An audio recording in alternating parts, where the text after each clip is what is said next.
So tonight, China using J.D. Vance's own words against him. Let those American peasants wail in front of the 5,000-year-old Chinese civilization.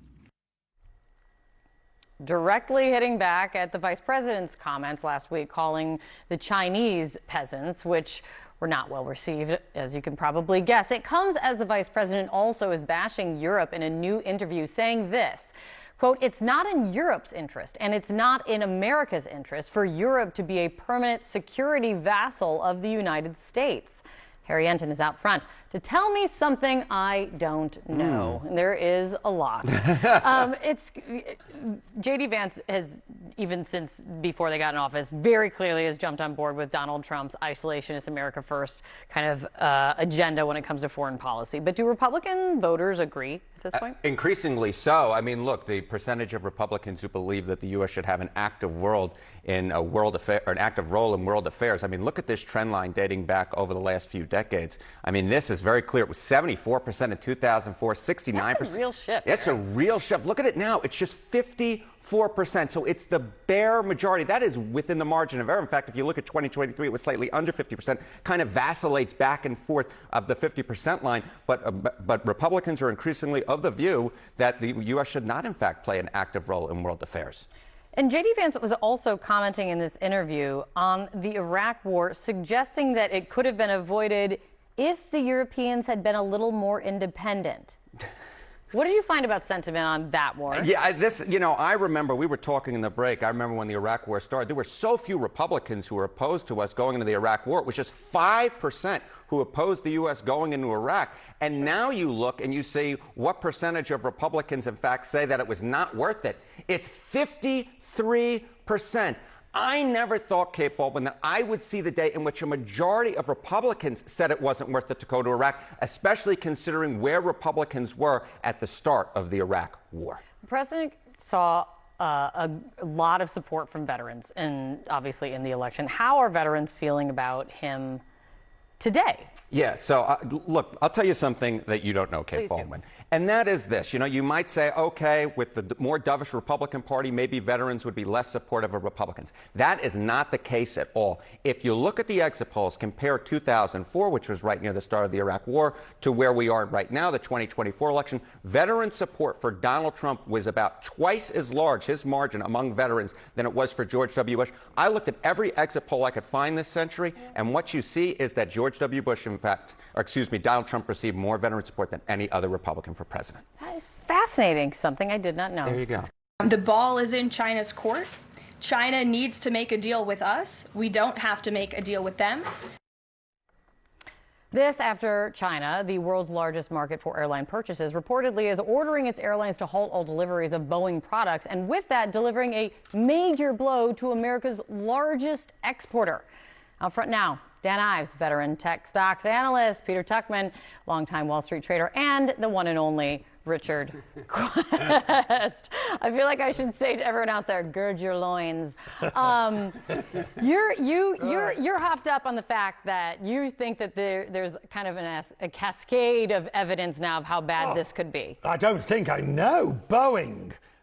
So Boeing's in trouble because it can't deliver to China. Boeing's getting hit from every angle. But it can't deliver to China, Eastern China, Southern and Air China. United today said that when it comes to giving guidance, they were going bimodal. They've given guidance on the basis of what's going on at the moment, and if there's a recession. I cannot remember a company, an airline, giving two sets of guidance, if it's normal and if it's a recession. Nvidia tonight basically taking a charge because they say they can't sell certain chips into China, so they've now written down certain numbers of values. This is going to grow and grow and grow, with more companies in different parts of the economy saying what the effects are, and this is how your recession happens. Yes. Is that not?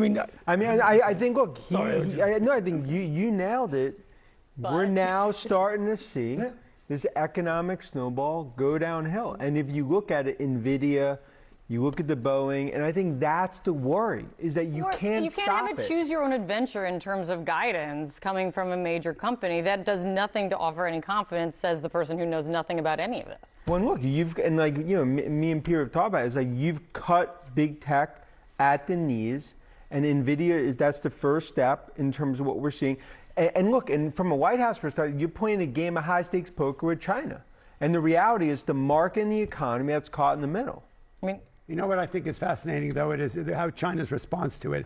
Boeing is not just an airline company. It's in the Dow Jones Industrial Average, those 30 stocks that represent America. So it's really a shot across the bow against us. This is a tit for tat, but in high stakes, high stakes playing in the sandbox. Really, that's what I was going to ask, because when it comes, what it feels like.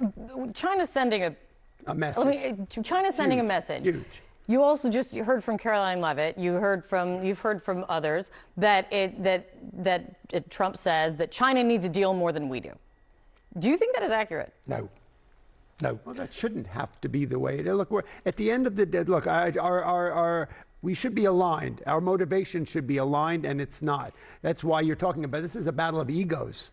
Right? I mean, as far as I can see, as opposed to, you know what? Look, yes, he has an agenda. The agenda is about policy around tariffs. But at the end of the day, we must make a deal. If this was about calling everyone to the table to negotiate, that's not. I guess that's his approach of negotiation. But at this point, it's not every day we're being notched down. We don't know it tomorrow. It's a bit of a bipolar situation. 3 words: rare earth minerals. Right. They've already pulled the rug out. They are essential in vast parts of the US industry. The two sides need each other. Who needs who more is an academic question. Jamie Dimon talked about tit for tat today, saying that we don't need to he's saying exactly the same thing. Let me play what he said. He just said this in a new interview. I don't want to get this tit for tat type of thing. I think adults should talk to each other and listen to each other and acknowledge when the other person is right, or at least has a good point. I don't think we have any engagement right now, but that can start tomorrow. My question is, how does the market react? When does the snowball effect become irreversible? Like, how does the market react if there continues to be no signs that there is any engagement? Good. You have an answer to that? I mean, go ahead. I'll start, and then Pierre. Yeah. I would say in the next 30 days, you need some sort of sign that we're going to get some negotiation that started with China, whether it's a summit, whether it's calls, and then ultimately a de-escalation. Because, as Richard's talked about and Peter, this goes past 30 days, market said, okay, hold on a second, this is going to continue. Then you start to get into that Armageddon scenario. 2 bullies in the backyard, no one's blinking. Look, we've seen it from February 19th, the market was trading at record highs. The first 6 weeks since the first mention of tariffs were around Mexico and Canada, when the market started to spiral down and then escalate, down to the point where last week, when we had those days that were so severe, we cannot look at those 2 days where the market did rally 900 points. The confidence in the market is broken. What happened in the bond market last week, as we talked about, you can't bully the bond market. Damage was done to the whole infrastructure of the trading community in so many ways around that, and that's a China-centric situation when it comes to bonds. Is it Pollyanna, Richard, to think because the administration said that Trump is looking at like 15 plus deals right now, trade deals right now. Is it Pollyanna to think they start announcing deals and it fixes everything? No, it's not, because once they start announcing deals, there will be an element of certainty vis-a-vis that country's exports to the United States. But I do believe that the days of a free trade agreement of 0 tariffs, because what they've got to deal with is the non-tariff barriers. I think the president is very comfortable with the idea that he's finally got what he's always wanted, which is a tariff regime. 10%.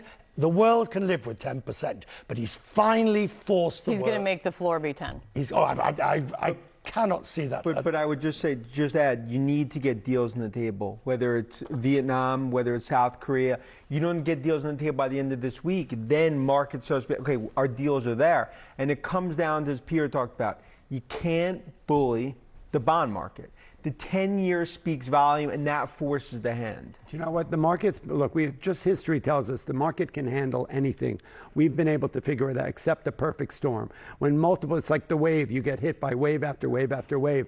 If we don't settle something up on the China side, then the market is going to start to suffer. And you can't obfuscate it. No. You cannot. The market, particularly the bond market, will see through The flim-flammery. 10-year and the dollar. Flammery. And that's and You that's have to a give attribution. 1600 SAT word right there. Who here scored that? None of us. The last Thank you, Chairman. winning prize of the We're gonna spelling take bee. this